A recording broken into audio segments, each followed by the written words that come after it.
오늘은 맥주 감사 주일입니다. 어떤 이들은 현대사회에 그것도 농사도 짓지 않는 도심에서 맥주 감사절을 지키는 것이 무슨 의미가 있냐고 말하기도 합니다. 확실히 돌아보면 맥주라고 하는 것은 보리를 추수한 절기를 지키는 것이기 때문에 농경사회에서는 마음에도 와닿고 그리고 그것의 의미를 정확하게 알 수 있었던 것 같습니다. 근데 우리는 보리 농사뿐만 아니라 벼농사도 짓는 사람이 많이 없는데 도심에서 도대체 맥주 감사절을 지키는 게 무슨 의미가 있을까? 그런 이야기를 합니다. 그래서 어떤 이들은 교회에서 단순히 헌금을 더 걷기 위해서 만든 것이 아니냐고 묻기도 합니다. 교회에서 하는 것들을 보면은 그렇게 오해가 가능할 것 같기도 합니다. 어떤 맥주절의 어떤 의미나 성경적인 뜻이나 그런 것을 바로 알기보다는 봉투를 끼워놓고 그 봉투를 내게 함을 통해서 뭔가 재정을 막 메꾸어가는 그런 면을 보면 그렇게 오해할 만도 할 것 같습니다. 그래서 신앙생활을 오래 했던 대부분의 신자들은 그저 정해진 절기니까 습관적으로 감사헌금을 내는 것으로 절기를 지켰다고 하고, 또 젊은 세대는 그것에 대한 의미나 훈련이 되어 있지 않으니까 그냥 아무 의미 없이 지나가는 것이 이 절기가 아닌가 합니다. 하지만 성경의 절기는 다 만들어진 이유가 있습니다. 그리고 그 절기 속에는 신자들이 깨닫고 지켜야 될 신앙적이고 영적인 의미들이 다 담겨 있다는 것이죠. 그래서 절기를 우리가 알고 그 절기가 돌아올 때마다 그것을 되새기게 된다면 우리가 신앙적으로 영적으로 얻는 유익들이 분명히 있다라고 하는 겁니다. 감사헌금을 하고 안 하고는 개인의 신앙 고백에 따라 자유롭게 결정할 수 있습니다. 하지만 절기를 통해서 우리가 배우고 되새겨야 될 이 절기의 의미는 반드시 얻고 또 되새기고 지나가야 우리의 믿음과 신앙생활에 도움이 될 겁니다. 그런 의미에서 주님의 길교회는 첫 맥주 감사 주일인데 어떻게 지낼까 고민을 했습니다. 어떻게 해야 의미 있게 보낼까 생각을 했습니다. 아시는 분은 아시겠지만은 지난주에 주보에 맥주 감사 헌금 봉투가 끼워 있지 않았습니다. 일부러 꽂지 않았습니다. 자율적으로 감사 헌금 하는 것은 상관이 없고 그 믿음의 고백이지만 교회 차원에서는 감사 헌금을 공식적으로 또 강요하지 않기로 했습니다. 대신에 첫 맥주 감사 절기인 만큼 교인들에게 감사한 마음을 좀 표현했으면 좋겠다라는 생각이 들었습니다. 1년의 반을 달려오는 동안에 예배의 자리를 지켰고 믿음과 말씀으로 세상 가운데 사느라고 수고했고 여러 가지 모양으로 헌신한 것을 맥주 감사 절기에 교회가 반대로 표현하면 어떨까라는 생각을 했습니다. 그래서 들어오면서 보셨지만은 한 보따리씩 한 가정당 하나씩 준비를 했습니다. 그리고 가정별로 하면서 그 바구니를 받는 그 마음, 그냥 받는다라는 게 아니라 지금까지 살아왔던 그 이상으로 든든한 마음을 갖고 세상에서 더 힘차게 믿음으로 말씀으로 그 자리를 지키면서 살았으면 좋겠다라는 소망을 담았습니다. 제 짐작컨대 이렇게 맥주절을 보내는 것은 저희 교회밖에 없을 것 같습니다. 그러니까 교회가 작지만 자부심을 가지셔도 될 것 같아요. 그러면서 이렇게 그냥 성경적으로 바르게 차근차근 한 걸음 한 걸음씩 교회를 세워나갔으면 좋겠다라는 소망이 있었습니다. 보통 절기에는 그동안 인도하신 하나님의 은혜에 감사하면서 감사헌금을 드리라고 합니다. 그것은 보통 출애굽기 23장에 하나님께서 세 가지 절기를 말씀하시는 장면이 나오는데 그 중에 23장 15절에 빈손으로 내 앞에 나오지 말지니라 라는 말씀을 빌어서 절기에는 특별히 하나님 앞에 빈손으로 나오면 안 된다라고 이야기를 그렇게 하지요. 그것이 믿음의 표현이라고 합니다. 하지만 사실 이 빈손으로라고 하는 단어의 뜻은요, 헛되이, 의미 없이, 생각 없이라는 뜻이 오히려 더 본문의 뜻에 맞습니다. 그러니까 뭘 손에 들고, 물질을 손에 들고 하나님 앞에 나오라는 게 아니라 하나님 앞에 절기에 보여서 절기 하나님 앞에 나오되 헛되이 나오지 말고 의미 없이 나오지 말고 생각 없이 나오지 말라는 이야기지 어떤 물질을 갖고 나오라는 이야기는 사실 아니에요. 우리가 생각을 해보면요. 헌금을 두둑히 준비해서 나오면서도 생각 없고 의미 없이 헛되이 절기를 보낼 수 있습니다. 난 이거 헌금했으니까 난 절기를 보냈어. 이렇게 생각할 수 있습니다. 반대로 감사의 어떤 예물을 준비할 여건이 되지는 않지만 그 절기의 의미를 알아서 절기의 어떤 의미를 가득 담아서 절기를 알차게 보낼 수도 있다라고 하는 거예요. 그런 의미에서 우리는 첫 번째 맥주 감사 절기를 보내면서 이 절기가 주는 의미가 무엇일까? 이걸 통해서 우리가 무엇을 배울 수 있을까? 그리고 이 절기 이후의 삶을 어떻게 살아갈 것인가를 함께 살펴보고자 합니다. 첫째는 맥주절은 하나님께서 우리를 구원하신 것을 기념하고 감사하는 날입니다. 오늘 우리의 본문 말씀 4절 말씀 한번 같이 읽겠습니다. 내가 애굽 사람에게 어떻게 행하였음과 내가 어떻게 독수리 날개로 너희를 업어 내게로 인도하였음을 너희가 보았느니라. 아멘. 애굽을 탈출한 이스라엘 민족이 약 50일 후에 시내산에 이르게 됩니다. 그리고 하나님은 시내산에서 여러 가지 율법을 말씀하시고요. 그것과 함께 절기들도 말씀하세요. 3가지 중요한 절기와 또 그것을 포함한 7가지 절기를 말씀하십니다. 그러니까 이스라엘 민족이 구원받은 이후에 처음 정식으로 하나님의 말씀을 받은 때가 이때예요. 그리고 절기의 기원도 이때입니다. 맥주절을 다른 말로 초실절이라고도 부릅니다. 왜냐하면 보리의 첫 이삭을 베어서 하나님께 드렸기 때문에 초실절이라고 불러요. 그리고 이 초실절의 의미가 신학적으로 넘어가 보면 부활의 첫 열매가 되신, 부활의 초실이 되신 예수 그리스도를 기념하는 날이 바로 맥주절입니다. 하나님께서 애굽을 심판하실 때 문지방과 문설주에 어린 양의 피를 바른 집은 어떻게 됐죠? 죽음을 면했습니다. 죽음의 사자가 어린 양의 피가 발라진 집을 보면 넘어갔습니다. 넘을 유자, 넘을 월자를 써서 죽음의 사자가 넘어갔다라고 해서 유월절이라고 부르는 거지요.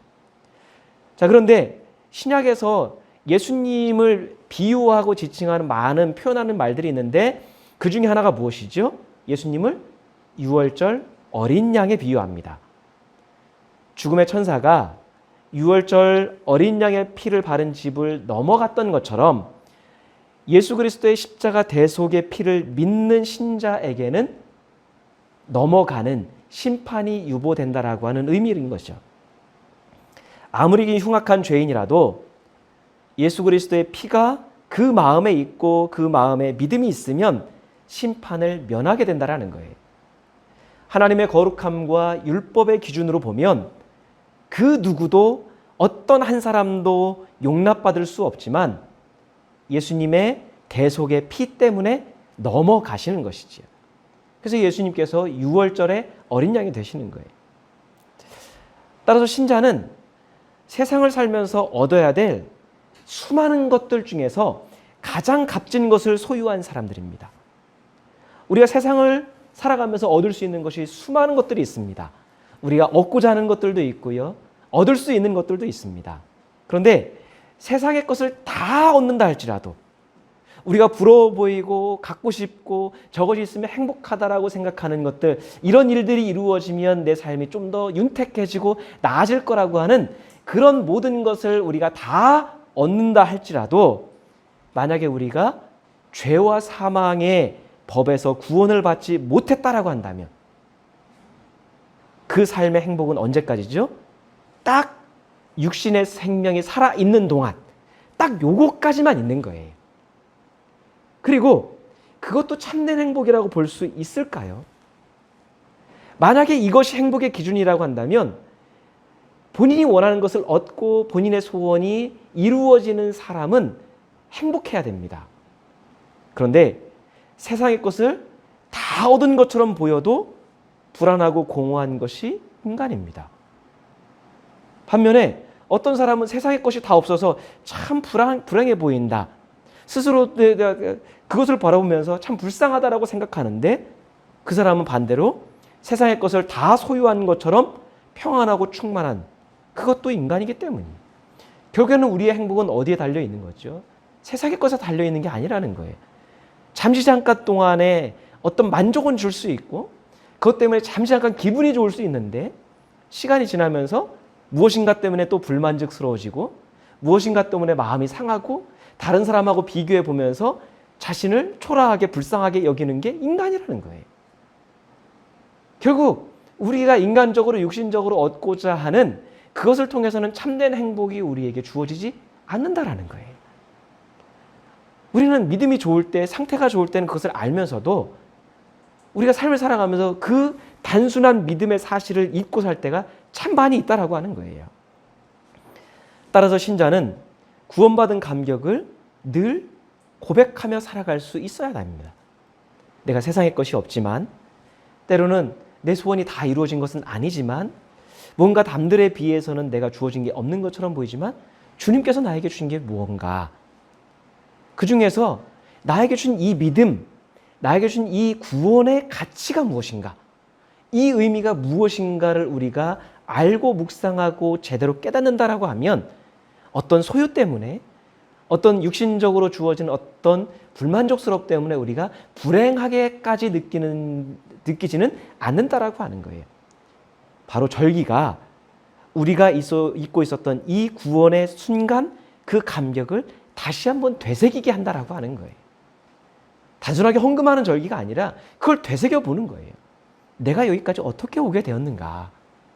나에게 주신 이 믿음의 의미가 무엇인가? 나에게 주신 구원의 그 감격이 내게 정말로 살아있는 건가? 그것을 돌아보는 계기가 되는 것이지요. 우리가 세상을 살다 보면 가치 있어 보이는 것들이 참 많이 있죠. 그리고 저게 있으면, 저게 내 삶에 이루어지면 내 삶이 정말로 기쁠 것 같은, 내 삶을 기쁘게 해줄 것 같은 것들이 주변에 많이 보입니다. 그런 것들은 우리 육신을 행복하고 편안하게 해줄 수 있습니다. 육신을 편안하게 해주니까, 육신에 만족을 주니까 사람들이 다 추구하는 것이지요. 그럼에도 불구하고 세상의 그 어떤 것도 우리의 마음에서 첫 번째 가치가 되어서는 안 된다라고 하는 거예요. 첫 번째 가치는 무엇입니까? 믿음이고 구원이라는 거예요. 그게 흔들리지 않아야 구원받은 백성대로 믿음으로, 말씀으로 살 수 있는 거예요. 그게 흔들리니까 믿음은 소중한 걸 알고, 구원이 우리에게 하나님의 큰 은혜라는 걸 알면서도 다르게 살아가는 거예요. 세상의 그 어떤 것도 우리를 구원하지도 우리에게 생명을 주지도 못하기 때문이에요. 그거는 잠시 잠깐의 기쁨이지 그게 생명 자체는 아니기 때문이에요. 우리 마음속에서 구원의 감격이 희미해지는 증거들이 있습니다. 바로 그러한 그 세상의 조건이 점점 우리의 마음속에서 자리를 차지하면서 그게 부러워하는 마음이 점점 커지는 겁니다. 이스라엘도 하나님의 인도하심으로 구원받았습니다. 애굽에서 구원받을 때 그들이 얼마나 즐겁고 행복했을까요? 그런데 광야길로 들어서고 어려움이 있을 때마다 어떻게 해요? 자꾸 무엇을 동경했습니까? 애굽을 동경하는 거예요.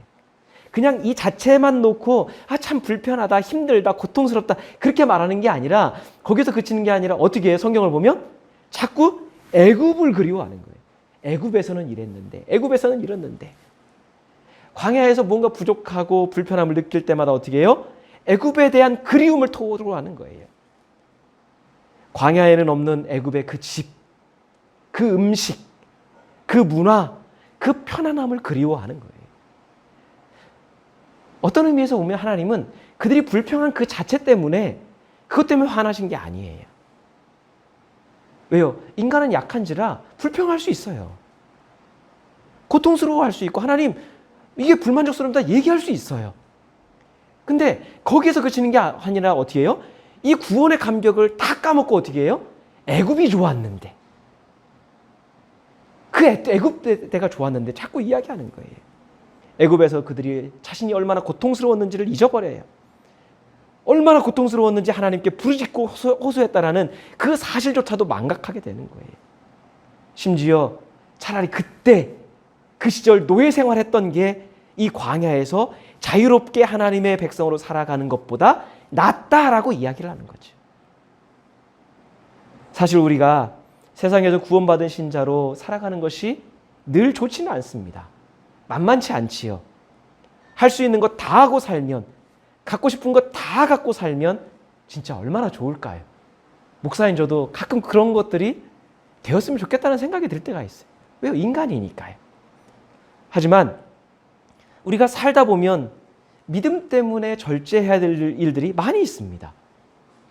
믿음 때문에 참고 인내해야 할 일들도 많이 있습니다. 희생하고 손해를 봐야 될 일도 많습니다. 때로는 귀찮고 불편한 일들도 해야 됩니다. 믿음이 없는 입장에서 보면 확실히 예수를 믿는 것은요, 단점도 많고 매력도 없어요. 야, 예수 믿으면 저렇게 해야 되는 거구나. 예수 믿으면 저렇게 불편하구나. 예수 믿는 게 매력적으로 보이지 않아요. 하지만 믿음을 가진 우리가, 하나님의 은혜를 아는 우리가 그것을 다시 해석을 해보면 우리가 감내하고 있는 그런 불편함, 그런 희생들도요, 결국에는 우리가 죄에서 구원받았기 때문에 가능한 일들이에요. 구원받지 않았다면 이게 좋은 것인지 의미 있는 것인지 소중한 것인지 몰라요. 우리가 아무 상관이 없어요. 근데 이것을 우리가 불편한데 감수하고자 하고, 나한테 유익이 안 되는데 손해보고자 하고 희생하고자 하는 건 무엇 때문이에요? 구원받았기 때문에 가능한 일들이에요. 믿음이 없는 사람들은 이해할 수 없지만 믿음 때문에 가능한 일이에요. 이스라엘이 애굽에서 구원받지 않았으면 광야 생활 안 해도 돼요. 가나안 땅을 정복하기 위한 그런 일 안 해도 돼요. 우리도 구원받지 않았으면 안 해도 돼요. 하지만 우리가 구원받았기 때문에 하지 않아도 될 그 불편함을 감수하는 거예요. 근데 참 신기하죠? 그 안에 하나님의 은혜가 있어요. 손해보는데 하나님의 은혜가 있어요. 내 인간의 육신적 입장에서 보면 그게 별로 나한테 유리해 보이지 않는데 그 안에 이루시는 하나님의 뜻이 있어요. 짧은 면에서 보면 고통스럽고 힘들고, 이게 뭐 도대체 뭔가라고 하는 의문이 들 때도 있지만 지나고 날 보면, 그리고 그것을 길게 우리가 시간을 늘려서 보면 나중에 보니까 거기에도 하나님의 은혜가 있었다라는 걸 깨닫게 되는 거지요. 그러니까 영적인 면에서 보면 우리의 불편함은 뭐예요? 신자의 특권인 거예요. 우리는 특권이라고 하면 좋고 유리하고 행복하고 뭔가 성취되고 나한테 막 뭐 기분을 좋게 하는 일들로만, 그런 것만 우리는 특권이라고 생각하는데, 신자에게는 불편함도 희생도 헌신도 특권이라고 하는 거예요. 왜요? 하나님께서 우리를 독수리 날개로 새끼를 업어 인도하셨기 때문이에요. 독수리는 자기 새끼를 뭐답게 키우죠? 참새같이 키우나요? 참새답게 키우나요? 비둘기답게 키우나요? 독수리는 자기 새끼를 독수리답게 키우는 거예요. 그렇게 하기 위해서 어떻게 한다고 합니까? 때가 되면, 좀 자라면 보금자리를 흔들어서 새끼들을 둥지 밖으로 몰아낸다라고 하는 거예요. 그리고 파닥거리며 떨어지는 새끼들이 땅에 닿기 전에 날개를 펼쳐서 받아낸다라는 거예요. 그 과정을 반복합니다. 그걸 통해서 그 자기의 새끼가 독수리의 힘과 용맹을 배우도록 훈련시킨다라고 하는 것이죠. 가끔 제가 엉뚱한 생각을 할 때가 있어요. 여러분, 우리가 생각할 때는 가나안 땅이 젖과 꿀이 흐르는 땅, 굉장히 좋고 비옥하고 애굽과는 비교도 안 될 만큼 좋은 땅이라고 생각하는데요. 여러분, 신명기의 말씀을 읽어보면 그 가나안 땅은요, 천수답이에요. 하늘에서 비가 내리면 그 즉시로 다 흘러가든지 땅이 흡수해가지고 비가 왔는지 안 왔는지도 모를 정도로 좋지 않은 땅입니다. 다 산지로 이루어져 있어요. 차라리 애굽이 비옥합니다. 그러면 인간적인 생각에서 보면 차라리 가나안 땅을 주는 것보다는 애굽 땅을 뺏어서 주면 거기서 하나님 백성들이 얼마나 편안하게 잘 수 있어요. 씨앗을 뿌리는 대로 곡식이 나지요, 열매를 맺지요, 풍요롭죠, 비옥하지요. 굳이 이동해가지고 그 불편함을 감수할 이유도 없어요. 그 불편하게 이동해서 다다른 땅이 어디예요? 가보니까 애굽 땅이 그리워할 만큼 너무나 척박한 땅이에요. 근데 왜 하나님께서 모든 것이 갖추어진 애굽을 주시지 않고 광야로 인도하셨을까? 거기에는 이유가 있다라는 거죠. 광야의 생활을 통해서, 가나안에서의 그 부족한 삶을 통해서 독수리가 새끼를 훈련시키듯이 하나님의 백성들을 훈련시키기 위한 거예요. 편한 곳에서 길들여지면 믿음이 자라지 않습니다. 편한 것에 우리가 자꾸 익숙해지면 결코 하나님에 대한 구원의 감격, 믿음이 자라지 않습니다. 여러분, 우리가 믿음이 언제 성장했는지, 하나님을 구체적으로 언제 경험했는지, 하나님의 살아계심 언제 경험했는지 한번 되돌아보십시오. 짧게 6개월의 시간만 되돌아봐도 우리가 잘 될 때는요, 그냥 감사하고 기쁘고 좋은 것이지 하나님을 깊게 체험하지 못해요.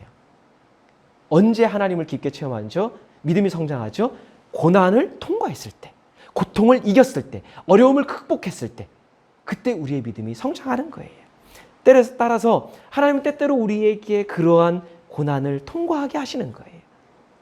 그걸 통해서 믿음이 성장함을 통해 어떻게 해요? 세상에서 그리스도인답게, 하나님 자녀답게, 독수리답게 믿음으로 세상을 이길 수 있도록, 믿음으로 세상을 다스릴 수 있도록 우리를 훈련시키는 거예요. 따라서 구원의 감격이 있는 사람에게는 광야 같은 삶, 광야 같은 세상도 은혜의 현장인 것이죠. 신자로서 겪는 불편함과 희생도 하나님의 뜻이 있는 거예요. 그래서 구원의 감격으로 살아가는 그 신자의 삶에는 회복의 은총이 주어진다라는 거예요. 그냥 그대로 놔두시는 게 아니라 회복시키세요. 격려하세요. 그가 있는 곳마다 생명의 역사가 나타납니다. 이 맥주의 절기를 통해서 십자가의 구원의 감격과 감사, 생명력 있는 믿음의 증거가 우리 모두에게 회복될 수 있기를 소원합니다. 두 번째 백주절의 의미가 무엇이냐? 하나님이 주신 언약의 말씀을 기억하는 날입니다. 우리 5절, 6절 말씀 함께 읽겠습니다. 세계가 다 내게 속하였나니 너희가 내 말을 잘 듣고 내 언약을 지키면 너희는 모든 민족 중에서 내 소유가 되겠고 너희가 내게 대하여 제사장 나라가 되며 거룩한 백성이 되리라. 너는 이 말을 이스라엘 자손에게 전할지니라. 아멘. 몇 달 전에 이 본문을 갖고 제사장이 되어야 되는 신자의 정체성에 대해서 말씀을 나누었습니다. 하나님은 세계가 다 하나님께 속했음을 말씀하고 있고요. 하나님의 소유라는 것을 말씀하고 있습니다. 그 모든 하나님의 소유인 세계 중에서 이스라엘 백성들을 택했다라고 말씀하고 있습니다. 그리고 그 택한 백성에게 무엇을 주셨죠? 하나님의 언약의 말씀과 계명을 주셨다라고 하는 거예요. 그리고 왜 말씀을 주셨는지 그 이유를 또 뭐라고 말씀하죠? 모든 민족 중에서 라고 하는 말에 드러나는 거예요. 모든 민족 중에서 하나님의 소유가 되고 모든 민족 중에서 제사장 나라가 되면 모든 민족 중에서 거룩한 백성이 되는 거예요. 이 모든 민족 중에서라고 하는 것이 다 모든 말들을 수식하고 있다라고 하는 거예요. 이것은 이스라엘 백성들의 어떤 탁월함이나 뛰어남을 드러내는 말이 아닙니다. 하나님이 선택하셨기 때문에 남다른 위치나 신분을 갖게 되었다라고 하는 것을 드러내는 게 아닙니다. 이것은 오히려 하나님의 백성은 세상에서 민족 중에서 하나님의 백성으로서 해야 될 의무가 있다라고 하는 거예요. 그 의무를 어떻게 할 수 있는 거죠? 하나님의 말씀을 지킴을 통해서 가능하다라고 하는 거예요. 하나님 말씀을 통해서 하나님이 어떤 분이신지 드러내는 것이 우리의 삶이고 믿음의 이유입니다. 그런 면에서 보면 하나님의 말씀은 뭐예요? 하나님의 백성으로 하여금 제사장 나라가 되게 하고 거룩한 백성이 되도록 하는 말씀이에요. 그냥 나한테 주어진, 나한테 유리한 말씀이 아니라 그 말씀을 지킴을 통해서 우리가 제사장 나라가 되게 하고 그 말씀을 지킴을 통해서 거룩한 백성이 되도록 할 수 있는 말씀이 바로 하나님의 약속이라고 하는 거예요. 이스라엘 백성은 모든 민족 중에서 초라한 사람들이지만 하나님의 말씀이 그들로 하나님의 백성으로서의 특별한 삶을 살아갈 수 있도록 만들어준다라는 거예요. 그러니까 우리에게는 무엇보다도 하나님의 말씀이 중요합니다. 우리 하나님 말씀을 듣고 배우고 읽고 하는 이유는 알아야 하나님 백성답게 살 수 있기 때문이에요. 제사장은 하나님을 섬기도록 특별히 구별된 사람입니다. 제사장의 기본적인 임무는 하나님께 제사 드리는 거지요. 하지만 제사장은 하나님께 나아올 수 있도록, 제사를 통해 사람들이 하나님께 나올 수 있도록 인도하는 역할을 하는 거예요. 그 일은 교회 안에서만 이루어지는 걸까요? 교회 안에서의 목사의 역할일까요? 아니지요. 성경 말씀을 통해서 본다면 하나님께 속한 세계와 모든 민족 중에서 우리가 살아가는 삶을 통해 이루어지는 거예요. 우리 삶을 통해 하나님께로 사람들을, 모든 민족을 이끄는 것이 우리의 믿음의 이유인 거죠. 따라서 우리는 제사장으로서 하나님을 예배하고 하나님을 섬기는 구별된 삶을 살아가야 할 뿐만 아니라 세상 사람들을, 우리 주변에 있는 사람들을 하나님께로 인도해야 될 제사장의 사명을 가지고 있다라고 하는 것이지요. 우리가 제사장으로서 사명을 감당하기 위해 제일 필요한 게 뭘까요? 바로 거룩함입니다. 거룩함의 그냥 문자적인 의미는 어떤 목적을 위해서, 어떤 특별한 목적을 위해서 떼어놓은 거예요. 분리해 놓은 거예요. 그게 바로 거룩하다라는 문자적인 의미입니다. 근데 우리는 특별히 구별했다라는 그 의미를 자꾸 머릿속에 뭘 연상하죠? 자꾸 예배, 기도, 봉사, 믿음이 없는 사람들이 하지 않는 우리가 행하는 그런 교회 안에서의 활동에만 국한을 시켜요. 그걸 거룩이라고 생각을 합니다. 하지만 하나님은 신자인 우리들을 세상 가운데서 구별하셨어요. 그리고 우리는 여전히 세상 가운데 살아갑니다. 그것은 무엇을 의미하냐면 우리가 하나님이 어떤 분이신지 보여주고 나타내야 될 현장은 교회가 아니라 세상이라는 것을 드러내고 있는 것이죠. 자꾸 그것을 강조하고 계신 거예요. 하나님에 대한 사랑과 헌신을 주변에 있는 사람들을 섬기는 삶을 통해 드러내야 된다는 것이지요. 거룩의 또 다른 의미는 뭐냐면 하나님을 드러낸다라는 거예요. 우리를 통해서 하나님을 드러내는 것이 거룩입니다. 그러면 여러분, 하나님은 어디서 드러나는 것이죠? 예배 때 드러나시나요? 아니에요. 오히려 세상에서 하나님이 드러나셔야 하나님의 영광이 확장이 되는 거죠. 하나님의 영광이 충만해지는 거죠. 세상에서 하나님이 드러나시지 않으면 하나님의 영광은 세상에 충만한 게 아니라 그냥 교회 안에, 그것도 언제요? 예배 때만 충만하게 되는 거예요. 제가 메일을 통해서 정기적으로 받는 글이 있습니다. 근데 이 글을 한 5년 전쯤에 받았는데 가끔 이 글이 생각나고 생생하게 기억될 때가 있습니다. 제목은 뭐였냐면 신문 기사에도 났었는데요. 어느 중고 컴퓨터 장사 이야기라고 하는 글입니다. 좀 길지만 제가 그것을 한번 읽으면서 거룩한 삶이 무엇일까? 우리가 한번 돌아볼 수 있기를 원합니다. 저는 서울에서 중고 컴퓨터 장사를 합니다. 얼마 전 저녁 때 전화를 한 통 받았습니다. 여기는 칠곡이란 지방인데 6학년 딸 아이가 서울에서 할머니랑 같이 있고요. 사정이 넉넉지 못해서 중고라도 있으면 통화 내내 말끝을 자신 없이 흐리셨습니다. 열흘이 지나서 쓸만한 게 생겨 전화 드려서 22만 원이라고 하고는 3일 후에 찾아갔습니다. 전화를 드리자 다세대 건물 옆 귀퉁이 샤시문에서 할머니 한 분이 손짓을 하십니다. 들어서자 지방에서 엄마가 보내준 생활비로 꾸려나가는 살림이 넉넉해 보이지는 않았습니다.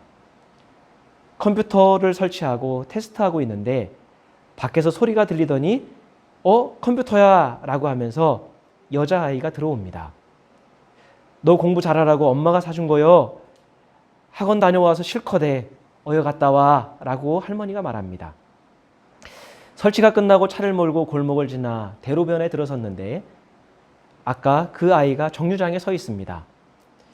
어디로 가니? 아저씨가 태워줄게. 보통 이렇게 말하면 안 탄다 하거나 망설이기 마련인데 하게 여기요 하길래 제 방향과는 반대쪽이지만 태워주기로 했습니다. 한 10분쯤 갔을까 아이가 갑자기 화장실이 너무 급하다고 합니다. 좀만 더 가면 되는데 참으면 안 돼? 그런데 아이가 다급하게 말합니다. 그냥 세워주시면 안 돼요? 패스트푸드점 건물이 보이길래 차를 세웠습니다. 아이가 내리면서 말합니다. 아저씨, 그냥 먼저 가세요. 여기까지 온 거 기다리자 하고 담배 한 대 물고 라이터를 짚는 순간 마음속에서 쿵 하는 소리가 들렸습니다. 보조석 시트에 검붉은 피가 묻어 있었습니다. 아차, 첫 생리란 생각이 들었습니다. 담배가 반이 타들어갈 정도의 시간에 속으로 어쩌나 그러고만 있었습니다. 바지에도 묻었을 것이고 당장 처리할 물건도 없을 것이고 아까 사정으로는 핸드폰도 분명 없을 텐데 차에 비상등을 켜고 내려서 속옷 가게를 찾아 버스 중앙차로로 마구 내달렸습니다. 마음이 너무 급했습니다. 마음은 조급한데 별별 생각이 다 났습니다. 청량리역 거의 다 와서 속옷 가게를 찾았습니다. 이런, 제가 사이즈를 알 리가 없습니다. 제일 작은 사이즈부터 그 위로 2개 더 샀습니다. 속옷만 사서 될 일이 아닙니다. 아이 엄마한테 전화했으면 좋겠는데 멀리 계신데 이런 얘기 했다가는 진짜 마음 아프실 것 같았습니다. 집사람한테 전화했습니다. 어디야? 나 광진구청. 그럼 지금 택시 타고 빨리 나한테 와줘. 왜? 뭔 일인데? 집사람한테 이 차 저 차 얘기 다 했습니다. 온답니다. 아, 집사람이 구세주 같습니다. 생리대 샀어? 바지도 하나 있어야 할 것 같은데 근처에서 치마 하나 사오고 편의점 가서 아기 물티슈도 하나 사와. 애 이름이 뭐야? 애 이름은 몰라. 들어가서 찾아봐. 집사람이 들어가니 화장실 3칸 중에 1칸이 닫혀 있더랍니다. 애 있니? 애기야. 아까 컴퓨터 아저씨 가족이야 라고 하면서 몇 마디 더 하자 안에서 기어 들어가는 목소리로 네 하더랍니다. 그때까지 그 안에서 혼자 소리 없이 울면서 낑낑대고 있었던 겁니다. 혼자 그 좁은 곳에서 어린애가 얼마나 외롭고 힘들었을까요? 차에서 기다리는데 문자가 왔습니다. 5분 있다 나갈게. 잽싸게 꽃 한 다발 사와. 이럴 때 뭘 사야 하는지 몰라서 아무거나 이쁜 거 골라서 한 다발 사왔습니다. 둘이 나오는데 아이 눈이 퉁퉁 부어 있더군요. 처음 집사람을 보고서 멋쩍게 웃더니 챙겨간 것 보고 그때부터 막 울더랍니다. 집사람도 눈물 자국이 보였습니다. 저녁도 먹이려고 했는데 아이가 그냥 집에 가고 싶다고 합니다. 집에 돌아가는 도중 우리는 다시 돌아가 봉투에 10만 원 넣어서 물건값 계산 잘못됐다고 하고 할머니 데리고 왔습니다. 나와서 차에 타자 집사람이 제 머리를 헝클이며 짜식 그랬습니다. 밤 11시 무렵 전화가 왔습니다. 아이 엄마입니다. 여기 7곡인데 컴퓨터 구입한.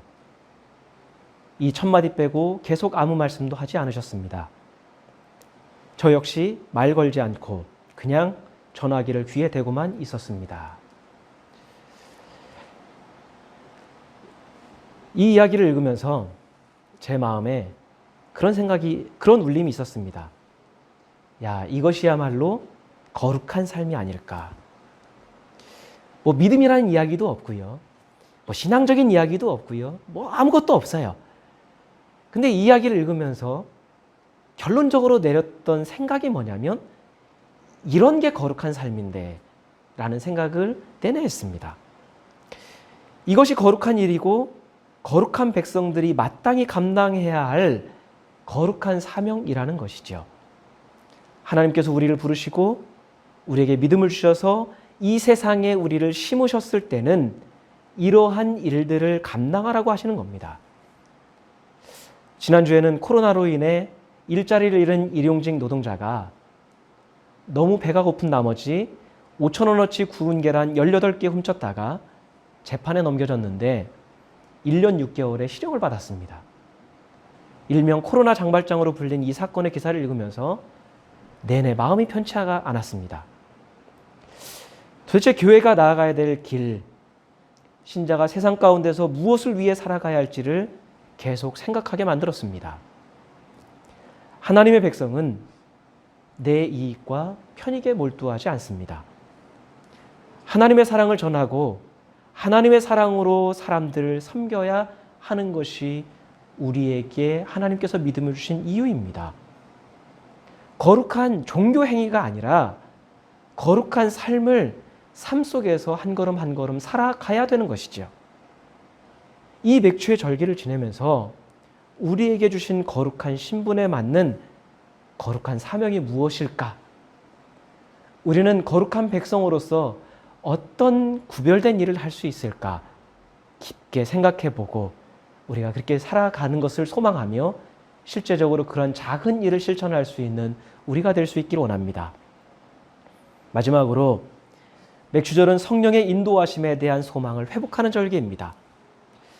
아까 말씀드린 것처럼 맥주절은 첫 이삭을 벤 후로 수확이 마치는 7주 동안을 지키기 때문에 오순절이라고 불립니다.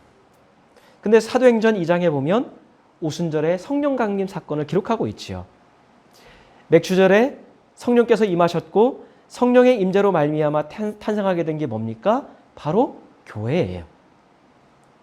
성령 강림으로 말미암아 교회가 시작된 거예요. 맥주절의 의미는 교회의 시작입니다. 따라서 맥주절을 통해서 깨닫는 영적인 의미는 교회는 단순하게 인간이 모인 인간의 계획을 추구하는 공동체가 아니라 성령의 뜻에 따라 사는 성령 공동체라는 사실입니다. 또한 맥주절의 특징 중에 하나가 뭐예요? 기다림입니다. 처음 보리에 첫 이삭을 벤 날로부터 시작해서 수확이 마무리되는 날까지 50일 동안을 하루하루 손꼽아 세워 기다리는 절기라는 거예요. 마찬가지로 부활하신 예수님께서 하늘로 올라가시면서 제자와 신자들에게 약속하신 것을 어떻게 하라고요? 기다리라고 말씀하셨어요. 그 약속하신 것이 바로 성령입니다. 따라서 이것은 교회의 모든 사역, 우리의 삶은 성령의 인도하심, 성령의 임재 가운데 이루어져야 된다는 거예요. 우리 속에서 말씀하시고 지도하시고 가르치시는 성령의 그 음성과 깨달은 말씀을 따라서 한 걸음 한 걸음을 살아가야 되는 것이지 우리 임의의 발걸음을 옮겨서는 안 된다라고 하는 것을 가르쳐 주는 거지요. 성경은 우리에게 성령으로 사는 자들과 육체를 따라 사는 자들의 삶에 대해서 정확하게 가르쳐 주고 있습니다. 우리 갈라디아서 5장 16절 17절 말씀 함께 읽겠습니다. 내가 이르노니 너희는 성령을 따라 행하라. 그리하면 육체의 욕심을 이루지 아니하리라. 육체의 소욕은 성령을 거스르고 성령은 육체를 거스르나니 이 둘이 서로 대적함으로 너희가 원하는 것을 하지 못하게 하려 함이니라. 아멘. 자, 우리 안에는 어떤 소욕이 있습니다. 우리가 원하는 어떤 것이 있습니다. 그것이 인간적인 것이든 신앙적인 것이든 원하는 게 있습니다. 그런데 성경은 육체의 소욕은 성령을 거스를 수밖에 없고 성령은 육체를 거스를 수밖에 없다고 분명히 말씀합니다. 이 말씀을 따르면 성령의 임재 가운데 성령에 집중하며 살면 육체의 일들, 육체의 소욕으로부터 멀어진다라고 하는 거예요. 반대로 믿음은 있음에도 불구하고 육체의 본성을 따라 사는 사람들은 성령의 열매를 절대로 맺을 수가 없다라고 하는 겁니다.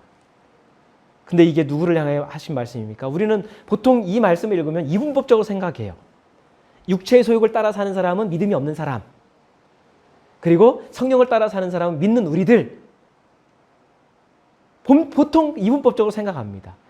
근데 제가 자주 말씀드리지만 성경은요 다 믿음의 백성들, 신자들을 향해 주신 말씀이에요. 교회를 향해 주신 말씀이에요. 이 말씀도 갈라디아 교회, 갈라디아에 있는 신자들을 향해 주신 말씀이에요. 따라서 하나님을 믿는다고 하는 신자들의 삶이 극단적으로 갈린다라고 하는 거예요. 다 믿음을 갖고 있는 사람인데 어떤 사람은 육체의 소욕을 따라 살고 있고요. 어떤 사람은 성령을 따라 살고 있는 거예요. 어떤 신자의 삶은 불신자와 다를 바 없는 육체적인 일들을 서슴없이 행합니다. 어떤 신자는 세상에 살지만 거룩한 영적인 삶을 살아갑니다. 그것을 가르는 기준이 뭐예요? 성령의 임재 가운데 사느냐 그렇지 않느냐는 거예요. 신자가 신자다운 삶을 살 수 있는 이유가 있습니다. 그것은 성령의 인도하심에 순종해서 순간순간마다 내 안에서 불쑥불쑥 일어나는 나를 충동질하는 내 안에 있는 정욕과 탐심을 그때마다 십자가에 못 박았기 때문이에요. 오순절 성령 강림으로 인해 탄생한 교회는 삶의 모습이 믿지 않는 사람들과 차원이 달랐습니다. 나눌 줄 알았고요. 섬길 줄 알았습니다. 굳이 하나님을 믿는 믿음이 아니더라도 그냥 사랑으로만 견주어도 믿지 않는 이들보다 나았다라는 거예요. 희생과 섬김에 있어서도 불신자들보다 나았다라는 것을 보여주고 있습니다. 하나님에 대한 도리뿐만 아니라 그것을 차치하고서라도 사람에 대한 도리에 있어서도 훨씬 낫던 것이 바로 성령으로 탄생한 교회였습니다. 그래서 교회에 대한 세상의 평가가 좋을 수밖에 없었던 거예요. 성령으로 인도함 받는 교회는 세상 사람들로부터 칭송을 받는 교회였습니다. 칭송을 받을 때 하나님께서 구원받는 신자들을 날마다 더하여 주셨던 것이지요. 지금 이 시대에 교회와 신자는 더 이상 칭송받는 존재가 아닙니다. 교회가 교회로서의 역할을 하지 못하고 있습니다. 신자들의 삶이 믿지 않는 이들보다 나은 게 하나도 없습니다. 때로는 믿지 않는 이들보다 더 못할 때가 있습니다. 왜 그럴까요? 성령의 임재를 더 이상 갈망하지 않는 거예요. 삶의 순간은 순간을 살아가면서 성령의 임재를 바라기는 하지만 성령으로 따라 살아가지 않기 때문이에요. 성령의 음성보다는 내 욕망, 내 감정, 내 이익, 내 성격, 내 본성을 따라서 살기 때문입니다. 내 육체의 소욕을 성령의 소욕에 굴복시키지 않기 때문이지요. 오히려 믿음이 있다라고 하면서 반대로 성령께서 내 안에 계속 말씀하시고 깨닫게 하시는 하나님의 말씀보다 그 말씀을 내 육체의 소욕에 굴복시킬 때가 있죠. 그 말씀을 내 육체의 욕망과 목표를 위해서 이용할 때가 많이 있다라는 거예요. 내가 정말로 성령의 임재 가운데 산다라고 하면 우리의 말과 행실과 삶 속에 분명한 성령의 증거가 나타납니다. 그리고 그 모습은 세상 사람들이 볼 때에도 칭송할 수밖에 없는 삶의 구체적인 모습으로 나타날 수밖에 없습니다. 추수가 시작되면 추수하는 것도 바쁜데 왜 칠주를 계수하라고 세라고 하셨을까? 부활의 주님께서 왜 섣불리 세상에 나가지 말고 약속하신 성령을 기다리라고 당부하셨을까요?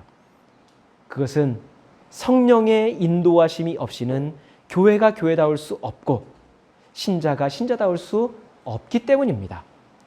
날마다 자신의 일을 멈추고 잠잠히 성령의 임재하심을 기다릴 때 진정한 신앙으로 참다운 삶을 살아갈 수 있기 때문입니다. 하나님 앞에 머무는 시간이 있어야 하나님의 인도하심을 받을 수 있기 때문입니다. 그리고 이 땅을 살면서 하나님 나라를 준비하는 삶을 살 수 있기 때문이지요. 우리에게는 절기가 주기적으로 돌아옵니다. 그때마다 절기를 통하여 우리의 신앙과 모습, 그것을 돌아보아야 됩니다. 그리고 그 자리에서 혹여 잘못 나갔거나 빗나갔던 부분이 있다면 다시 새롭게 시작하는 것입니다. 그럼 우리를 구원하시고 약속을 이루시고 인도하시는 하나님께서 우리에게 제사장 나라 거룩한 백성의 삶을 능히 살게 해주실 겁니다. 맥주절을 보내면서 의미 없이 헛되이 보내지 말고 우리에게 절기를 주신 하나님의 뜻을 생각하면서 마음과 생각과 삶이 새로워질 수 있는 우리 모두가 되기를 원합니다.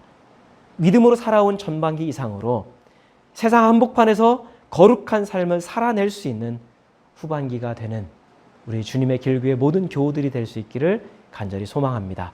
우리 함께 같이 말씀을 기억하면서 기도하겠습니다.